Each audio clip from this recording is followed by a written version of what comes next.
નમસ્કાર વિદ્યાર્થી મિત્રો, નગર પ્રાથમિક શિક્ષણ સમિતિ ભાવનગર સંચાલિત શ્રી ગૌતમ બુદ્ધ પ્રાથમિક શાળા નંબર 55 ફુલસરમાંથી હું ભગીરથસિંહ ચૌહાણ આપ સૌનું ફરીથી આજના વર્ગમાં હાર્દિક સ્વાગત કરું છું. સામાજિક વિજ્ઞાન ધોરણ 7માં આપણે એકમ 12 આપત્તિ અને વ્યવસ્થાપન આ એકમનો આપણે અભ્યાસ કરી રહ્યા છીએ. ત્યારે તેમાં આપણે ધરતીકંપ, વાવાઝોડું, સુનામી એ બધી કુદરતી આપત્તિઓ અને એ આપત્તિઓ દરમિયાન, આપત્તિઓ પહેલાં, આપત્તિઓ સમયે અને આપત્તિઓ બાદ કઈ કઈ કાળજી રાખવી તેની આપણે ચર્ચા કરી, અભ્યાસ કર્યો. આજે આ વર્ગમાં આપણે આગળની આપત્તિઓ પૂર વિશે અભ્યાસ કરવાનો છે, ચર્ચા કરવાની છે. તો એ પૂર એટલે શું? તો કે એકધારા વરસાદ કે અતિવૃષ્ટિને પરિણામે વિશાળ જે ભૂમિ વિસ્તારો છે એનું જળમગ્ન થવું એને પૂર કહેવાય. એટલે કે એકધારો વરસાદ ઘણા દિવસો સુધી આવે અને અતિવૃષ્ટિ થઈ જાય એટલે વરસાદનો ખૂબ જ વધારો થઈ જાય, જળબંબાકાર થઈ જાય, બધે પાણી જ પાણી આવે અને ભૂમિ વિસ્તારો જે છે પાણી એ બધા જળમગ્ન થઈ જાય એટલે બધે પાણી જ પાણી થઈ જાય. રોડ રસ્તાઓ ક્યાંય જગ્યા ન રહે, ખેતરોમાં એકધારા પાણી ભરાઈ જાય એને પૂર કહેવામાં આવે છે. અહીંયા આપણે ચિત્ર બતાવ્યું, તમે જોઈ શકો છો કે મકાનો ફરતે બધે પાણી ભરાઈ ગયા છે, રસ્તાઓ પાણી ફેરવાઈ ગયા છે, બોટ બની જાય છે, બેટ મકાનો છે બેટ ફરતે ફરતે બધું પાણી જ હોય છે. એ સ્થિતિને ખૂબ જ વરસાદ આવવાને કારણે બધા વિસ્તારો પાણીમય બની જાય એ અતિવૃષ્ટિ થાય અને પૂર કહેવામાં આવે છે. પૂર એટલે લીલો દુષ્કાળ પણ કહેવાય. પૂરને લીલો દુષ્કાળ પણ કહેવામાં આવે છે કારણ કે વધારે પડતો વરસાદ પડે એટલે ખેતીમાં બધું અનાજ છે એ પણ પાક થઈ શકતો ન, સડી જાય એને લીલો દુષ્કાળ કહેવાય છે. આપણા મગજમાં એવું હોય છે કે આપણને આ જે ઘટનાઓ છે ને પૂરની, નદી સાથે જોડીએ છીએ કે નદીમાં ખૂબ પાણી આવે ત્યારે જ પૂર આવે, પરંતુ પૂર માટે જે કુદરતી ઢોળાવો જે હોય છે, પૂરનું પાણીનું વહેણ હોય છે નદીનું એક જગ્યાએ જતું હોય છે, પરંતુ એની અવગણના કરીને જ્યાં પાણી જતું હોય એને આપણે એને અવગણના કરીએ છીએ અને ત્યાં બાંધકામ કરી દીધું હોય. કુદરતી જે નિકાલ જે છે પાણીનો જવાનો એ રસ્તો જે છે એના માર્ગમાં કંઈક આડા અવરોધ ઊભો કરી દીધો હોય છે, એને કારણે પણ પૂર માનવ સર્જિત કારણો આ જવાબદાર હોય છે. દાખલા તરીકે આપણે ભાવનગરની વાત કરીએ, તમને ખબર હશે કે આ ગયા વર્ષે ખૂબ જ વરસાદ પડ્યો ત્યારે આપણે નારીથી આગળ, માઢિયાથી આગળ જઈએ ત્યાં ખૂબ જ પાણી ભરાયું હતું કારણ કે મીઠાના અગરો અથવા બીજા કોઈ ઓલાના ફેક્ટરીઓના કારણે જે પાણી આડા પાળા બાંધી લીધા છે એટલે પાણી જે રસ્તો જે આવવાનો છે એ આવી શકતો નથી. પાણી જે કુદરતી રસ્તો જે છે આવવાનો એનો માર્ગ, એને કારણે પછી પૂર આવતું હોય છે, બીજેથી પાણી જવાનો રસ્તો કરતું હોય છે અને ત્યાં ખૂબ જ પાણી ભરાવો થતો હોય છે અને કારણે એ વિસ્તારોમાં ઘણા દિવસો સુધી પાણી ભરેલું રહેતું હોય છે. બરાબર, તો આ બાબત પણ એની માટે જવાબદાર છે. મોટા શહેરોમાં વધુ વરસાદથી ક્યારેક જળ ભરાવાની સ્થિતિ પૂરનું સ્વરૂપ ધારણ કરે છે. મોટા શહેરોમાં ખૂબ જ વરસાદ આવે અને પાણીનો નિકાલ કરવા માટે તો એનું જે વ્યવસ્થા હોય પણ ખૂબ જ વરસાદ થઈ જાય ત્યારે પૂરનું સ્વરૂપ, દાખલા તરીકે થોડા વર્ષો પહેલાં આપણે વડોદરામાં જોયું હતું કે વિશ્વામિત્ર નદી છે એનું પાણી પણ ભળી ગયું અને રસ્તાઓ જે છે, મકાનો, સોસાયટીઓ બધું પાણી પાણી થઈ ગયું અને ત્યાં શેરીઓમાં પણ આપણે જોયું હતું કે મગરો આંટા મારતા હતા, ફરતા હતા, ઘણાના મકાનો, ઝૂંપડાઓ ડૂબી ગયા હતા, એની ઉપર મગરો બેઠા હતા. એવા વિડીયો આપણે વોટ્સઅપના માધ્યમથી, ટીવીના માધ્યમથી જોયા હતા. તો આ જ ખૂબ જ પાણી વરસાદનું જે નદીમાં આવે છે એને પૂર કહેવાય છે.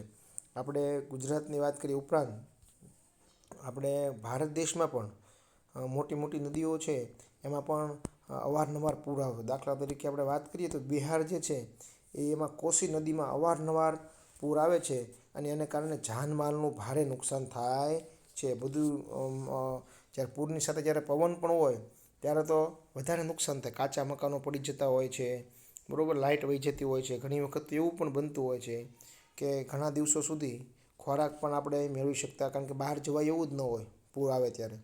તો એવી બધી સ્થિતિઓ સર્જાતી હોય છે. અહીંયા જે નકશો આપ્યો છે એ આપણા ગુજરાત રાજ્યનો નકશો છે અને નદીઓનો નકશો છે. તો રેડ જે બતાવે છે તો એ કયા કયા જિલ્લાઓમાં પૂર, સંભવિત પૂર વિસ્તાર બતાવ્યો છે. તો આપણને ખ્યાલ છે કે તો તમે જુઓ તો દક્ષિણ ભારતમાં પણ ત્યાં બતાવ્યો છે. પછી અમદાવાદથી આગળના ઓલામાં બતાવ્યો છે. તો આ જે નદીઓ જે બતાવી છે તો એ સંભવિત પૂર વિસ્તાર આપણને બતાવ્યો છે. એમાં આગળ જોઈએ કે પૂર સમયે રાખવાની સાવચેતી, એટલે કે પૂર પહેલાં કઈ સાવચેતી રાખવી જોઈએ, પૂર દરમિયાન અને પૂર વહી ગયું બાદ કઈ સાવચેતી રાખવી જોઈએ, તો એનો આપણે અભ્યાસ અને ચર્ચા કરીએ. તો પૂર પહેલાં સ્થાનિક કક્ષાએ પૂરના વિસ્તારથી વાકેફ રહેશો. જો આપણે જે વિસ્તારમાં પૂર આપણે રહેતા હોઈએ ત્યાં કઈ નદી છે, કઈ રીતનું પાણી આવે છે એનાથી આપણે વાકેફ રહેવું જોઈએ. બીજું કે ઊંચા વિસ્તારોની માહિતી પહેલેથી આપણે રાખવી જોઈએ અને પૂર દરમિયાન ત્યાં સ્થળાંતર કરવું જોઈએ. આપણે જે વિસ્તારમાં રહેતા હોઈએ જો આપણને ખ્યાલ હોવો જોઈએ જો અહીંયા પૂર આવશે તો આપણે ક્યાં વસવાટ કરવા જઈશું, કઈ જગ્યાએ જઈશું, તો એ માનસિક આપણે તૈયારી હોવી જોઈએ. પૂરની તંત્ર દ્વારા અપાતી ચેતવણી મુજબ આપણે વર્તન કરવું જોઈએ. કે સરકારશ્રી દ્વારા, સ્થાનિક તંત્ર દ્વારા જે કંઈ સૂચનાઓ આપે છે પૂરની, કે ભાઈ એટલા પૂરનું પાણી હવે વધી રહ્યું છે, આપણે આ વિસ્તાર ખાલી કરીને બીજે સ્થળાંતર કરવાનું છે, તો તે પ્રમાણે આપણે અમલ કરવો જોઈએ. હવે પૂર દરમિયાન શું સાવચેતી રાખવી જોઈએ? તો અગત્યની બાબત છે કે ઘરના ગેસ અને વીજળીના જોડાણો બંધ કરી દો. ગેસ જે હોય એ અને વીજળીના જોડાણો, જે કંઈ આપણા ઘરે વીજળીના જોડાણો હોય, ટીવી, ફ્રીજ, તો એના પ્લગમાંથી જ કાઢી લેવા જોઈએ. આપણે લાઇટ નથી તો કાંઈ એવું નથી. ઘણી વખત ડાયરેક્ટ પાવર થઈ અને આ ઉપકરણોને નુકસાન કરતો હોય છે. પછી તમારું વાહન પૂરમાં ફસાય ત્યારે તરત જ તેની બહાર નીકળી જવું. તો ઘણી વખત આપણે એવા દ્રશ્યો સમાચારમાં, ટીવીમાં, વોટ્સએપ દ્વારા, સોશિયલ મીડિયામાંથી મળતા હોય છે કે ઘણી વખત ઘણા લોકો નદીમાં નાળું હોય એ આપણને નાનું લાગે, પાણીનો પ્રવાહ ત્યાં ઘણો બધો જતો હોય છે. તો ઘણા લોકો એવામાં પણ પાણીમાં નાખતા હોય છે ગાડી, અથવા રોડ ઉપર નીકળતા હોય અચાનક પાણી આવી જાય તો આપણું વાહનમાં બેસા પાણીમાં ફસાઈ ગયું હોય ત્યારે આપણે એનાથી બહાર નીકળી જવું જોઈએ. અને 7 થી 8 વ્યક્તિનું જૂથ બનાવી એકબીજાના હાથ પકડાવી પ્રવાહ બહાર નીકળવા પ્રયત્ન કરવો જોઈએ. કારણ કે પાણીનો પ્રવાહ છે એ ખૂબ જ જોરથી વહેતો હોય છે. ત્યારે કોઈ એક વ્યક્તિને કે બે વ્યક્તિને, એકલ દોકલ વ્યક્તિને ખેંચી જતો હોય છે. તો એક સાથે એકના હાથમાં બીજાનો એ રીતે એક સાંકળ બનાવી અને 7 થી 8 અથવા એનાથી વધારે વ્યક્તિઓ હોય તો આપણે સરળતાથી બહાર નીકળી શકીએ. તો એ રીતે જવું જોઈએ. પ્રાણીઓને ખીલેથી છોડી મૂકો. તે છૂટા હશે તો પોતાનો બચાવ કરી શકશે. આપણા ઘરે માલ ઢોર, ગાય, ભેંસ, બળદ, બકરી જે કંઈ પાલતુ પ્રાણીઓ છે, પૂરની સ્થિતિમાં એને આપણે છોડી મૂકવા જોઈએ. તો એના કારણે એ પોતાની રીતે પોતાનો બચાવ કરી શકે. જો બાંધેલા હોય તો બિચારા કંઈ જઈ શકતા નથી અને એને પણ મુશ્કેલી ઊભી થતી હોય છે. એટલે છોડી દેવા આપણા માટે અને એના માટે હિતાવહ રહે છે. હવે પૂર બાદ શું કરવું જોઈએ? પૂરના પાણીથી બનાવેલો ખોરાક ન ખાવો જોઈએ. પૂર આવે એટલે એક બાજુ બધે પાણી જ પાણી હોય છે, ભાઈ એને જે પાણી હોય એનો આપણે રસોઈમાં ઉપયોગ કરીને ખોરાક ખાવો જોઈએ નહીં. કારણ કે એનાથી આપણે બીમાર પડી શકીએ, આપણને બીજા રોગો થઈ શકે. પાણીને જંતુરહિત બનાવી ઉપયોગમાં લો. આ જે પાણી જે છે એને જંતુરહિત બનાવવું જોઈએ, એટલે એને ઉકાળવું જોઈએ, એમાં ક્લોરીનની ટીકડીઓ નાખવી જોઈએ કે એનો ઉપયોગ કરવો જોઈએ. રસ્તા ખુલ્લા થવાની જાણકારી વગર બહાર ન જશો. ઘણી વખત આપણે વિદ્યાર્થી મિત્રો ઘણી બધી આવી વિડીયો જોતા હશો કે રસ્તા ખુલ્લા ન થયા હોય અને ઘણા લોકો એમ થાય કે આ પુલમાં પાણી તો ઓછું છે ને ચાલો ગાડી લઈને વયા જઈએ. તો ઘણી વખત એનો પ્રવાહ તેજ હોય એની આપણને ખબર નથી હોતી. એને કારણે ઘણી ગાડીઓ, વાહનો તણાઈ જતા હોય છે અને જાનહાનિ થતી હોય છે. એટલે રસ્તા ખુલ્લા ન થાય ત્યાં સુધી આપણે જવું જોઈએ નહીં. પૂર બાદ સાપ, વીંછીના ઉપદ્રવ સામે સજાગ રહો. જો પૂર આવે એની સાથોસાથ ઘણી વખત આપણને ખાસ કરીને સાપ કે પાણીમાં પ્રવાહમાં તણાઈને આવતા હોય તો આવા જે સાપ અને વીંછી છે એ ઝેરી જીવજંતુઓથી પણ આપણો બચાવ કરવો જોઈએ. બીજું કે પૂર બાદ બની શકે તો આપણે આ વિસ્તારમાં લોકોને મદદરૂપ થવું જોઈએ. શક્ય હોય તો કોઈનું ઘર પડી ગયું હોય, કોઈ વ્યક્તિ પાણીમાં ફસાઈ ગયું હોય તો એને આપણે એકલા નહીં પણ જેનાથી ઉપયોગી થઈ શકે એવા તંત્રને જાણ કરીએ. આ સ્થાનિક લોકોને આપણે બોલાવી અને એવા લોકોને આપણે આવી મુશ્કેલીના સમયના માનવતાભર્યું કામ કરવું જોઈએ. તો આપણા માટે અને બીજા માટે પણ ખૂબ ઉપયોગી સાબિત થશે. તો આ બધી વસ્તુઓનો આપણે ખ્યાલ રાખવો જોઈએ. હવે પૂરની આપણે વાત કરીએ તો પૂર બાદ આવે છે દુષ્કાળ. પૂરથી વિરુદ્ધ સ્થિતિ એટલે કે દુષ્કાળ. પૂર એટલે લીલો દુષ્કાળ કહેવાય. દુષ્કાળ એટલે કે પાણી ન હોવું, વરસાદ ન પડવો. ઘણી વખત તો એક વર્ષ નહીં, ઘણા વર્ષો સુધી વરસાદ ન પડે એવી સ્થિતિને દુષ્કાળ કહેવામાં આવે છે. તો દુષ્કાળ એ કુદરતી આપત્તિ વિશે આપણે અભ્યાસ કરીએ. દુષ્કાળ એ વિનાશકારી અને લાંબા સમય સુધી પોતાની માઠી અસરો છોડે એવી કુદરતી આપત્તિ છે. દુષ્કાળ છે એ વિનાશકારી છે અને લાંબા સમય સુધી પોતાની ખરાબ અસરો છોડી એવા છે. પૂર છે એ નુકસાનકારી તો છે જ તે, પરંતુ એનાથી ફાયદો એ થાય છે કે પાણીના તળો ઊંચા આવી જાય. પાણી હોય એના કારણે ખેડૂતો પછી બીજો પાક લઈ શકે છે, બરાબર. પરંતુ દુષ્કાળ છે એનાથી વિપરીત અસર છે અને લાંબા સમય સુધી પોતાની અસરો છોડે છે. આ દુષ્કાળીય આપત્તિ સમગ્ર જીવસૃષ્ટિના અસ્તિત્વ માટે અત્યંત આવશ્યક એવા પાણી અને ખોરાક સાથે જોડાયેલી છે. જો વિદ્યાર્થી મિત્રો, આપણો ખોરાક એ ખેતીમાં અનાજ દ્વારા મળે છે. અનાજ તો જ ઉગી શકે જો પાણી હોય તો. અને પીવા માટે પણ આપણે ખૂબ જ પાણી જરૂરી છે. જો પાણી જ ન હોય તો આપણે પાણી અને ખોરાક ન હોય તો આપણું જીવન જીવવું ખૂબ જ અશક્ય બની જાય છે. એટલે આ કુદરતી આપત્તિ જે છે દુષ્કાળ, એ આપણે જીવન જરૂરી બે વસ્તુઓ એમાં નથી મળતી. મોસમી આબોહવામાં દુષ્કાળ સમયાંતરે પડવા એવી લાક્ષણિકતા છે. જે મોસમ પ્રમાણે જે આપણે ભારત દેશ છે એમાં મોસમી આબોહવા છે કે મોસમી પવનો, આપણે એનો અભ્યાસ કર્યા છીએ કે આપણા દેશની અંદર તમે જુઓ કે ચોમાસામાં પવનની દિશા અલગ હોય, શિયાળામાં પવનની દિશા અલગ હોય છે. એટલે મોસમી પવન પ્રમાણે વરસાદ આવતો હોય છે. એનામાં દુષ્કાળ એ એકની લાક્ષણિકતા છે. આપણે બાજુમાં ચિત્રમાં બતાવ્યું છે કે જો જમીનો દુષ્કાળના કારણે એક વર્ષ સુધી, ઘણી વખત તો ઘણા વર્ષો સુધી દુષ્કાળ ન પડે, એને કારણે જમીનો ફાટી જાય, કૂવામાં કઈ જગ્યાએ પાણી ન હોય, લોકોને ક્યાંય સુધી પીવા માટે પાણી માટે કરગરવું પડતું હોય છે. પછી પશુ પક્ષી માલઢોરની સ્થિતિ બહુ ખરાબ હોય છે, કારણ કે એમાં એને ઘાસચારો મળતો નથી. એ આપણે આગળ જોઈએ. તો જે વર્ષે વરસાદ ઓછો કે સાવ ન પડે ત્યારે આ સમસ્યા દુષ્કાળની ઉદ્ભવતી હોય છે. અછતની સ્થિતિમાં ખેતી અને જીવસૃષ્ટિને પાણીના અભાવે ભારે હાનિ થાય છે અને મનુષ્યો માટે અનાજની સમસ્યા અને પાલતુ પ્રાણીઓ માટે ઘાસચારાની સમસ્યા સર્જાય છે. આપણે વાત કરીએ કે જ્યારે અનાજ ન થાય ત્યારે લોકોને ખોરાક માટે અનાજ જરૂરી છે. ખેડૂતોની વાડીમાં જ ઉગ્યું નથી એટલે પોતાનું તો શું, વેચવા માટે નહીં, પોતાની માટે પણ નથી. એટલે એને અનાજની સમસ્યા અને પાલતુ પ્રાણીઓ માટે ઘાસચારા, ગાય, ભેંસ, બળદ, બકરી, જે કોઈ પાલતુ પ્રાણીઓ હોય એને ખોરાક માટે કંઈક આપવું હોય છે. પરંતુ કોઈ જગ્યાએ વરસાદ નથી, એના કારણે કોઈ ઉગ્યું જ નથી. તો એની માટે શું, તો એની માટે ખૂબ જ ભયંકર સમસ્યાઓ સર્જાય છે. એ પણ ખોરાક કાંઈ મળતો નથી, એટલે દૂધ પણ મળતું નથી. એ બધી સમસ્યાઓ સર્જાતી હોય છે. અગાઉ દુષ્કાળના ભૂખમરાથી ભારે જાનહાનિ થતી હતી. આપણે એમ કહેવાય છે કે તમારા વડીલો જે મોટી ઉંમરના હોય ને પૂછજો, એવું કહેતો 56 દુષ્કાળ એમ કહેતા હતા. એને આપણે કોઈ તો જોયો નથી, પણ એવી વાત કરતા હતા કે આ દુષ્કાળમાં ભયંકર જાનહાનિ થતી. લોકોને ખોરાક ન મળે એના કારણે લોકો મૃત્યુ પામતા હતા.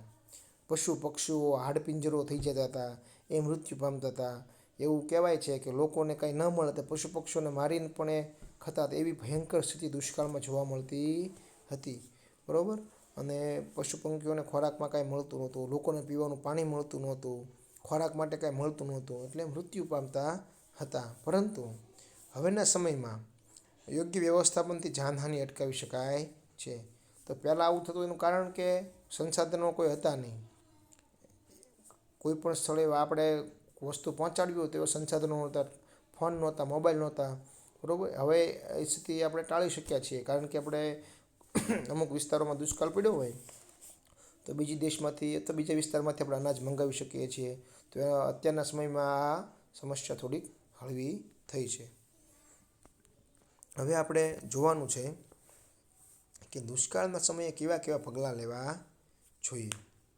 દુષ્કાળ પહેલાં શું કાળજી રાખવી, દુષ્કાળના સમયે અને દુષ્કાળ બાદ.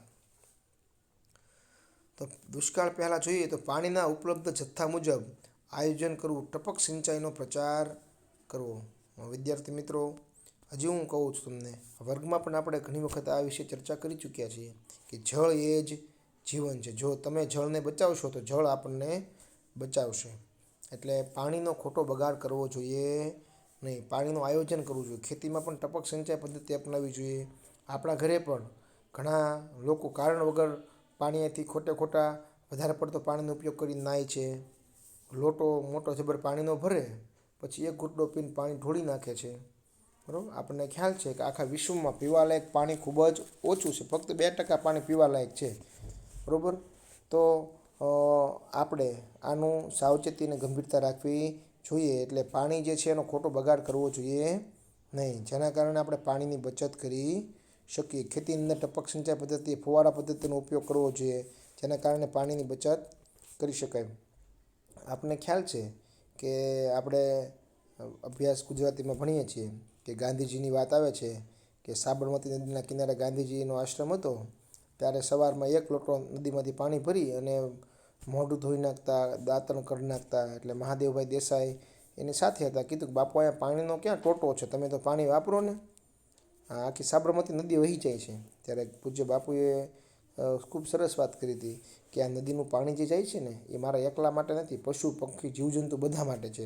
અને એક લોટામાંથી મારું મોઢું કંઈ અસ્વચ્છ દેખાતું નથી. એટલે પાણીની આપણે કરકસર કરવી જોઈએ. આવનારા સમયમાં પાણીની મુશ્કેલી આવી શકે છે. એ માટે આપણે અત્યારથી જ પાણીની કરકસરનો ઉપયોગ કરવો જોઈએ. પછી અનાજમાં માપબંધી દાખલ કરવી જોઈએ. એટલે દુષ્કાળની સ્થિતિ આવી લાગે તો અનાજમાં માપ કે એટલું જ અનાજ મળશે બધાને. ઘણાએ સ્ટોક કરી લે તો એવું કરવું જોઈએ નહીં. અનાજનો બગાડ અટકાવવા ભોજન સમારંભો પર પ્રતિબંધ મૂકવો જોઈએ. અનાજનો બગાડ અટકાવવો એટલે સામૂહિક ભોજન સમારંભો પર પ્રતિબંધ મૂકવો જોઈએ. આ બાબત પણ ખૂબ ગંભીરતા લેવા જેવી છે. વિદ્યાર્થી મિત્રો, આપણે કોઈ લગ્ન પ્રસંગમાં, મોટા સામૂહિક ધાર્મિક કાર્યક્રમોમાં જોતા હોઈએ છીએ તો બધાની ડીશમાં જમવાનું લઈ લે છે, પરંતુ કેટલો એંઠવાડ પડ્યો હોય છે. તો સુધારની શરૂઆત આપણે કરવી જોઈએ. આપણા ઘરે હોઈએ ત્યારે પણ ડીશમાં જમવા બેઠા હોઈએ તો કોઈ વસ્તુ પડી હોવી જોઈએ નહીં. એમ બહાર જમવા જઈએ તો પણ આ વસ્તુનો ખાસ ખ્યાલ રાખવો જોઈએ, કારણ કે અન્ન છે એ દેવતા છે, તો એનું અપમાન થવું જોઈએ નહીં. તમે એક વખત લેવા જાઓ, 2 વખત, 3 વખત, જેટલી વખત જરૂરિયાત હોય એટલી વખત તમે લઈ શકો છો, પરંતુ અનાજનો બગાડ ન થાય એનું ખાસ ખ્યાલ રાખવો જોઈએ. અત્યારથી જ આપણા જીવનમાં ટેવ હોવી જોઈએ કે ભાઈ આપણે ઘરે જમતા હોઈએ તો આપણને ક્યાં કોઈ ના પાડે છે કે એ વખત લો જે વસ્તુ ભાવતી બે. ઘણી વખત એવું બનતું હોય છે જમવામાં કે લગ્ન સમારંભમાં જાય, ભૂખ લાગી હોય અને સામે ભાઈ મીઠાઈઓનો રસથાળ પડ્યો હોય, એટલે કે હાલો ભૂખમાં હું લઈ જ જમી જ લઈશ, પરંતુ બધું જાજુ લઈ લે અને પછી જમી શકતા નથી. એટલે પછી અઠવાડિયામાં જાય. તો આપણા જોઈએ કે આજે પણ વિશ્વમાં ઘણા લોકો એવા છે કે જેને 2 ટકનું પૂરતું ભોજન પણ મળતું નથી. તો આપણે આ રીતે ભોજનનો બગાડ કરવો જોઈએ નહીં. તો દરેક વિદ્યાર્થીઓ અને પોતાના પરિવારમાં વિનંતી કે વિદ્યાર્થીઓ આ રીતે તમે બગાડ નહીં કરતા હો, પણ આજથી તે જો કરતા હો તો પ્રતિજ્ઞા લેવાની કે ભાઈ મારી થાળીમાં કોઈ પણ વસ્તુ આજથી નથી હેઠું પડ્યું રહેશે નહીં. અને બહાર લગ્ન પ્રસંગ છે કે ધાર્મિક કાર્યક્રમોમાં ગમે ત્યાં જમવા જઈએ તો હેઠું મૂકશું નહીં. હવે દુષ્કાળ દરમિયાન કઈ કાળજી લેવી જોઈએ?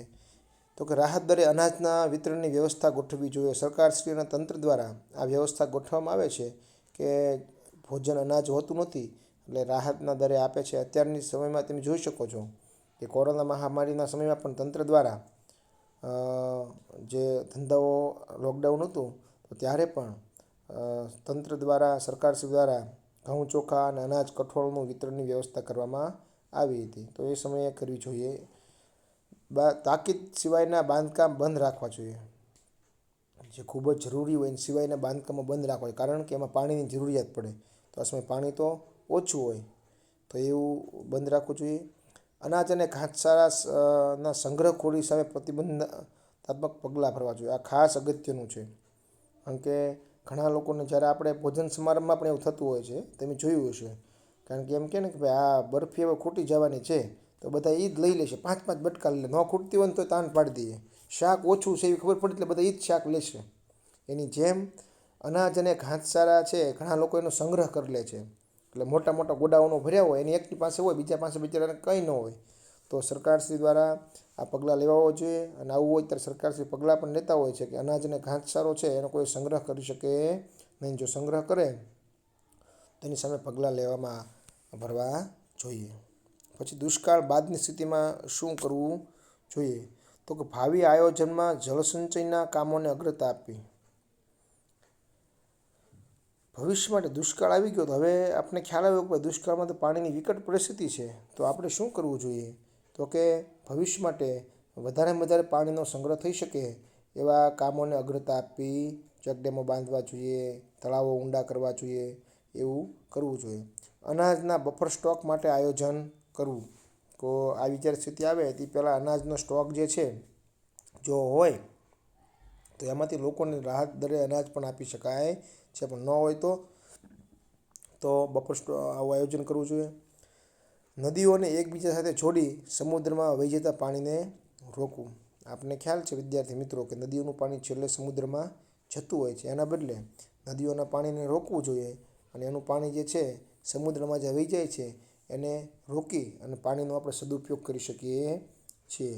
તો વિદ્યાર્થી મિત્રો, દુષ્કાળના સમયે કેવી સાવચેતી રાખવી જોઈએ એ આપણે જોયું. પાણી અને અનાજનો બગાડ આજથી જ આપણે જો કરતા હોઈએ તો બંધ કરી દઈશું. જો તમે વિદ્યાર્થી મિત્રો તો નહીં જ કરતા હો, પણ આપણા પરિવારમાં પણ કોઈ કરતું હોય કે પાણીનો બગાડ અને અનાજનો બગાડ, તો આપણે નહીં કરીએ. તો આજના વર્ગમાં એટલી ચર્ચાઓ આપણે કરી છે. તમે એનો અભ્યાસ કરજો. આવજો. આજનો વર્ગ આપણે પૂરો કરીએ છીએ. જય હિન્દ.